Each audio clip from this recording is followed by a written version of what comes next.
Hi, and welcome to Stamp with Ginny. Today I'm going to share with you my fun little alternate project using the November Paper Pumpkin Kit.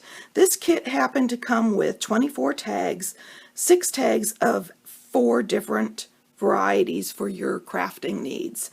So let me set this aside and we'll get started. I'm going to start with the stamping of the card front. I'm using my shaded spruce ink that came with the kit and the holly berry image, and I am randomly stamping this image around the outside of my card front.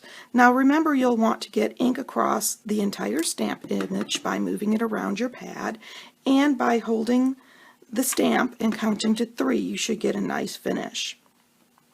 Photopolymer is a little different, so if you find that you're not getting a clean image, you can clean the stamp, which will help remove the manufacturing process, or you can use one of our Stampin' Pierce mats underneath, which will allow you to have a softer stamping surface and allow those stamps to stamp a little more clearly.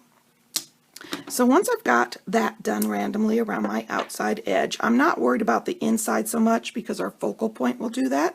I can set that aside. I'm going to bring in my Love and Joy image and my Poppy Parade from a previous kit, and I am going to line that up and stamp at the bottom of this piece, holding till 3 so that I get a good finish because that's a solid image. And then I'm going to bring in my piece here in the shaded spruce and stamp that 1, 2, 3, and now I can remove my ink pads and begin assembling. So I'm going to start with our note card here and score that nice and tight with my bone folder. And then I'm going to add some adhesive to the back of that panel that I created for my card front.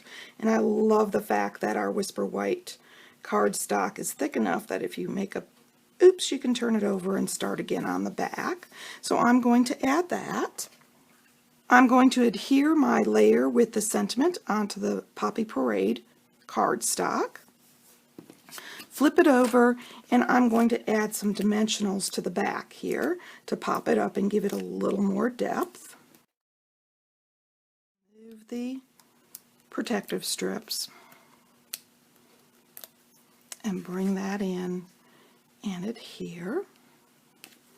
And then I'm going to bring in one of the extra cardinals that we had from the kit.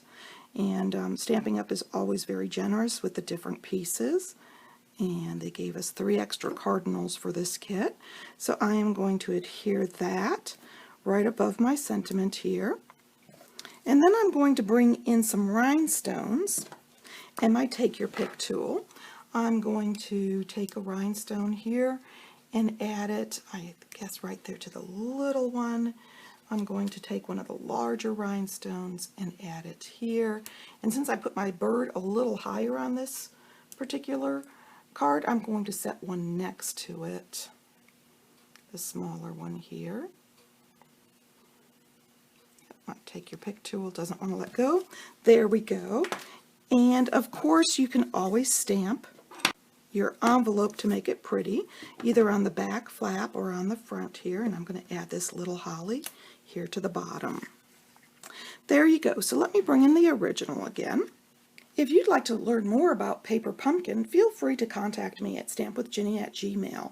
I'm here to answer any questions you may have. And of course, as always, you can find a complete supply list along with a PDF including measurements for this project on my blog. Thanks for joining me.